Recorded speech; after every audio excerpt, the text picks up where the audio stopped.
So since 2000, autism rates have surged by much more than 400%. Instead of attacking those who ask questions, everyone should be grateful for those who are trying to get the answers to this complex situation. And the first day all of these great doctors behind me were there, I told them this is what we have to find out. Because when you go from 20,000 to 10,000 and then you go to 12, you know there's something artificial. They're taking something. And by the way, I think I can say that there are certain groups of people that don't take vaccines and don't take any pills that have no autism. That have no autism. Does that tell you something? That's currently, is that a correct statement, by the way? There are some studies that suggest that, yeah, with the Amish, for example. The Amish, yeah, virtually. I heard none. See, Bobby wants to be very careful with what he says, and he should, but I'm not so careful with what I say. But you have certain groups. The Amish, as an example, they have essentially no autism. First, effective immediately, the FDA will be notifying physicians that the use of let's see how we say that. Acetaminophen. Is that okay? Which is basically commonly known as Tylenol, during pregnancy can be associated with a very increased risk of autism. So taking Tylenol is not good. All right, I'll say it. It's not good. For this reason, they are strongly recommending that women limit Tylenol use during pregnancy unless medically necessary. That's, for instance, in cases of extremely high fever, that you feel you can't tough it out, you can't do it. I guess there's that. It's a small number of cases, I think. But if you can't tough it out, if you can't do it,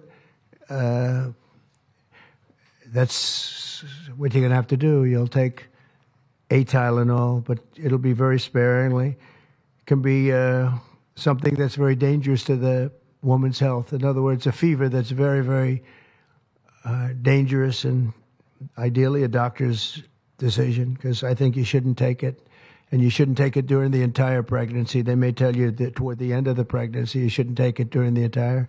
And you shouldn't give the child the Tylenol every time he's born and he goes and has a shot. You shouldn't give a Tylenol to that child.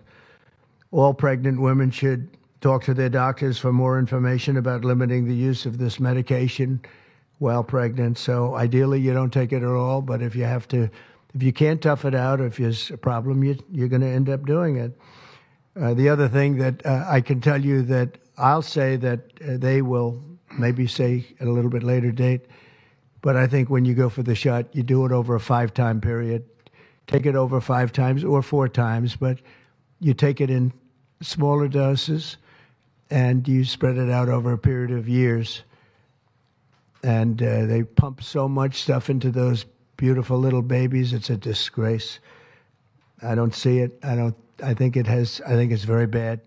They're pumping, it looks like they're pumping into a horse.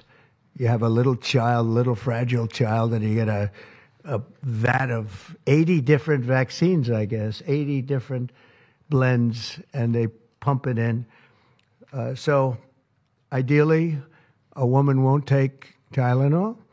And on the vaccines, it would be good instead of one visit where they pump the baby, load it up with stuff, you'll do it over a period of 4 times or 5 times. I've been so into this issue for so many years just because I couldn't understand how a thing like this could happen. And it's artificially induced. It's not like something that when you go from all of those, healthy babies to a point where I don't even know structurally if a country can afford it. And that's the least of the problems. To have families destroyed over this is just so terrible. I also, and we've already done this, we want no mercury in the vaccine. We want no aluminum in the vaccine.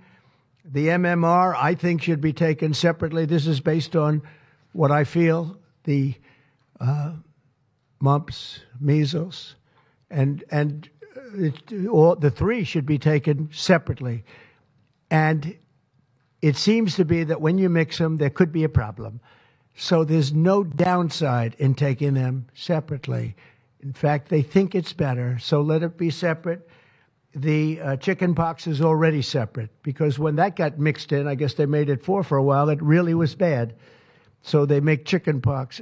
Individually, they're okay. When you mix them, something maybe happens. So there's no downside in doing it. It's not like, oh, if you do it, bad things. No, it's only good side. And it may not have that much of an impact, but it may have a big impact. So let those be taken separately. And then hepatitis B is sexually transmitted. There's no reason to give a baby that's almost just born hepatitis B. So I would say wait till the baby is 12 years old and formed and take hepatitis B.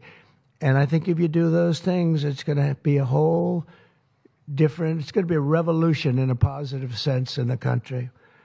The FDA will be updating the label of an existing drug to reflect potential benefits in reducing some autism symptoms. This gives hope to the many parents with autistic children that it may be possible to improve their lives. That's one of the things that I'm very, very happy about. I mean, this was mostly going to be on how not to have the child affected, but we've learned some pretty good things about certain elements of genius that can be given to a baby, and the baby can get better. And in some cases, maybe substantially better. Not going to be easy, but be a lot easier if it didn't happen in the first place, as these great parents fully understand, right? They fully understand. I feel so terribly for... I have so many friends with autistic children. It's a tough situation. Finally, to help reach the ultimate goal of ending the autism fever, the NIH will be announcing 13 major grant awards from the Autism Data Science Initiatives. And to be honest with you, to me, that's the least important. It's not even a money thing at this point. There's so much money, but they have to do, and they have to move quickly. When the alternative is that nothing bad can happen, let's do it now. I was just saying to Bobby and the group, let's do it now. Nothing bad can happen. It can only good happen. But with Tylenol, don't take it. Don't take it. And if you can't live, if your fever is so bad, you have to take one, because there's no alternative to that. Sadly, first question, what can you take instead? It's actually, there's not an alternative to that. And as you know, other of the medicines are absolutely proven bad. I mean, they've been proven bad with the aspirins and the Advils and others, right? And they've been proven bad.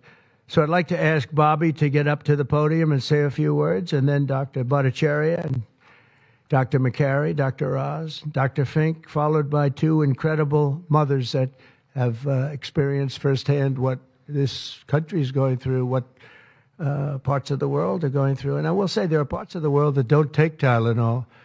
I mean, there's a rumor, and I don't know if it's so or not, but they don't have Tylenol because they don't have the money for Tylenol, and they have virtually no autism, okay? Tell me about that one.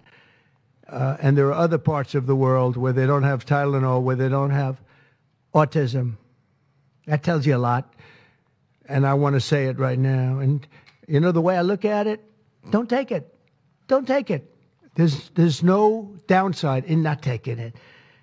So I'd like to ask Bobby to come up and say a few words. I hope I didn't ruin his day, but that's the way I feel. I've been very strong on this subject for a long time. You know, life is common sense, too. And there's a lot of common sense in this, and I wish things like this were brought up, and this group has worked so hard on it. But I'd like to be a little bit more, a little speedier in the process of a recommendation, because there's no harm in going quicker. There's absolutely no harm. At worst, there's no harm. Thank you very much. Bobby, please. Thank you, Mr. President.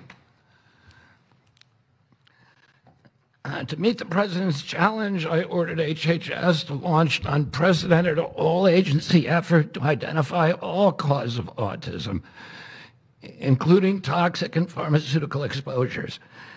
at President Trump's urging, NIH, FDA, CDC, and CMS are turning over every stone to identify the etiology of the autism epidemic.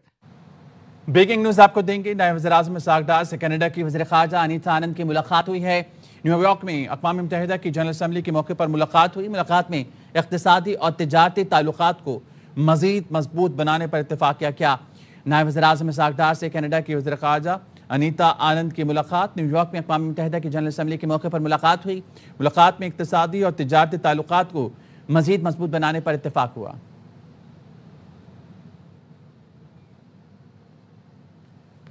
नायब वज़ीर-ए-आज़म इस्हाक़ डार से Canada की वज़ीर ख़ारजा अनीता आनंद की मुलाकात। New York में अक़वाम मुत्तहिदा की general assembly के मौके पर मुलाकात हुई।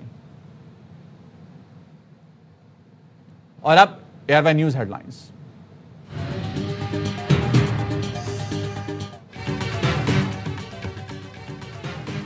फ्रांस ने फ़लस्तीन को बतौर रियासत तस्लीम कर लिया। फ्रांसीसी सदर मैक्रोन ने ऐलान किया, अक़वाम मुत्तहिदा जनरल असम्बली का प्लेटफॉर्म चुना। कहा वक्त